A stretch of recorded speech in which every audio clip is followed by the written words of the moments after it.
Bienvenue dans cette vidéo. Aujourd'hui, je vais vous donner quelques astuces pour booster l'efficacité de vos campagnes d'email marketing.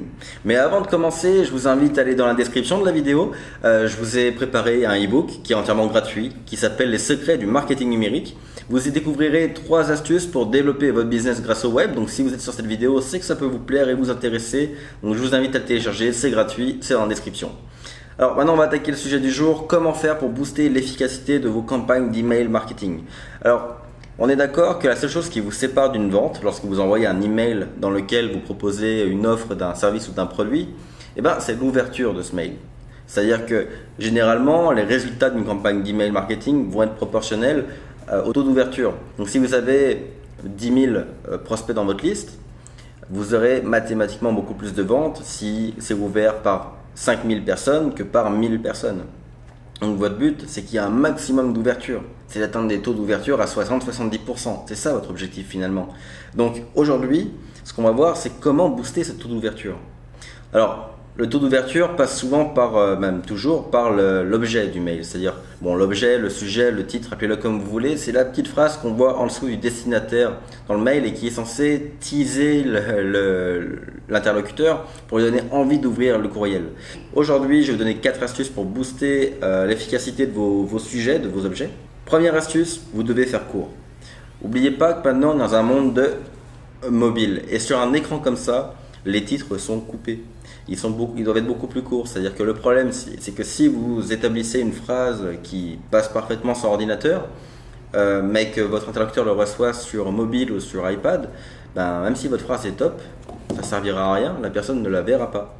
Et si la chute de si vous faites une phrase avec un début, un développement, une conclusion, la conclusion, si elle est coupée, il va y avoir un problème.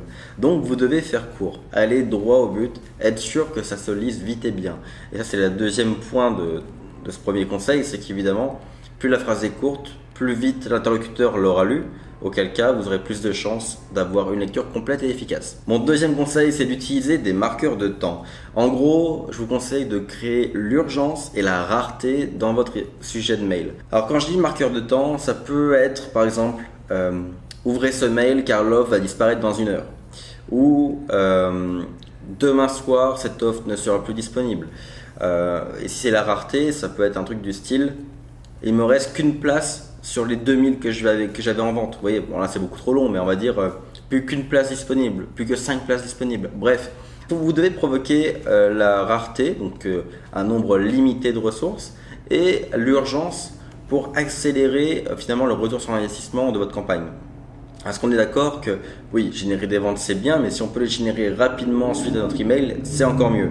Donc vous pouvez contrôler le temps de vente de votre offre en agissant sur l'urgence. Si vous faites une opération spéciale qui n'est valable que pendant 2 semaines et que dans votre email vous mettiez en sujet cette offre est valable pour 2 semaines, après c'est perdu, les gens vont cliquer. Faut pas oublier qu'on est quand même les humains, on aime les opportunités. On va aller vers la voie la plus facile, la plus rentable, bref, on va aller là où c'est le plus intéressant pour nous finalement. Donc quand on reçoit un email et qu'on a une offre d'un produit ou service qui nous intéresse et qui est à 50% dans la prochaine semaine, on aura tendance à y aller pour ne pas louper l'opportunité d'avoir quelque chose moins cher que ce qu'il est réellement. Bref, c'est une question d'opportunité, vous devez jouer sur les opportunités et pour ça, proposer des sujets qui font appel à la rareté et à l'urgence. Je mets en revanche 2 bémols, faites attention à 2 choses quand vous faites ça. La première, c'est de le faire assez rarement. Si vous faites trop souvent appel à l'urgence ou à la rareté, ça va perdre de son efficacité. Si vous le faites à chaque fois que vous envoyez un email, vraiment, les gens ne vous écouteront plus. Comme on dit, je crois qu'on appelle ça crier au loup. C'est-à-dire que si on crie au loup dans le village tous les jours et qu'il n'y a pas de loup, le jour où il y en aura vraiment un, personne ne vous entendra, personne ne vous écoutera. Donc vous devez uniquement le faire dans des cas précis. Je vous conseille de le faire de temps en temps pour des lancements de nouveaux produits, etc. Mon deuxième bémol, c'est de faire attention à respecter votre parole. Parce que trop souvent, je vois des marketeurs qui disent « Attention, cette offre va disparaître dans 3 jours. 3 jours plus tard, j'y retourne, elle est toujours là. 6 mois plus tard, j'y retourne, elle est toujours là. » Le problème quand vous faites ça, c'est que peut-être que vous avez généré des ventes grâce à ça. Le problème, c'est que si le client est un peu curieux et y retourne, il va voir que vous l'avez pris pour un con. Et se faire prendre pour un con, ça déclenche une frustration Et c'est franchement pas le style de relation que vous voulez avec votre client. On le disait dans l'autre vidéo sur l'email marketing que je vous ai faite. Vous pouvez l'avoir en cliquant juste là-haut. Ce qu'on veut avec un client par email, c'est une relation de confiance, une relation d'échange. Et si le client voit que dès le début, on le prend pour un con, qu'on utilise des méthodes marketing qui sont en plus fausses sur lui, la relation de confiance, vous la perdez directement. Donc c'est ultra nuisible d'utiliser ce genre de technique si ce n'est pas pour assumer derrière. Donc si vous dites que la promotion dure 3 jours, coupez-la au bout de 3 jours. Tenez votre parole. Troisième conseil, utilisez le prénom de votre interlocuteur dans le sujet du mail. Aujourd'hui, on commence à s'habituer à voir notre prénom, notre nom en haut de l'email. Donc bonjour Valentin si je me suis inscrit sous le nom de Valentin. Par contre, on n'est encore pas tellement habitué à voir notre nom dans les sujets, les titres des emails.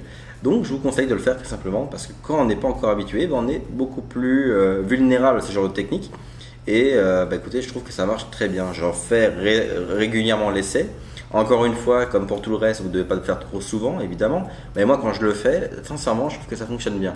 Donc, facilement, je gagne des 10-15% d'ouverture en plus. Donc, ça vaut la peine d'essayer. Essayez de votre côté. Évidemment, ça suppose de collecter le prénom ou le nom. Donc, tout dépend si vous l'avez fait, cette démarche de demander le prénom et nom lors de l'inscription de vos prospects. Mais si vous l'avez fait, utilisez-le. N'oubliez pas qu'à chaque fois que vous rajoutez un champ dans une page d'inscription, vous perdez quelques pourcentages de conversion. Donc il y a un peu moins de monde qui s'inscrit à chaque fois que vous rajoutez des demandes d'informations dans vos pages d'inscription, dans vos pages de capture. Donc tant qu'à rajouter des champs et à demander des informations comme les prénoms et les noms, autant les exploiter. Donc exploitez-les dans les titres de vos emails. Donc quatrième conseil, c'est une technique toute bête. Encore une fois, utilisée avec modération pour garder son efficacité. C'est utiliser le RE de la réponse. Donc je vais vous l'écrire juste dans la vidéo, à droite ou à gauche. Mais vous savez, quand on est en conversation avec quelqu'un par mail, quand on répond à un mail, il y a un RE qui apparaît pour montrer que c'est une réponse à un courriel. Moi, ce que je fais, c'est que je le rajoute manuellement dans le début de l'objet du mail. Et donc, la personne qui le reçoit a l'impression que c'est une conversation déjà entamée. Et là, ça devient intéressant parce que la personne se dit « Oh, on m'a répondu, je ne me rappelle même pas lui avoir parlé, je vais voir ce qu'il me veut. » Et donc dans ce cas-là, l'ouverture de mail explose.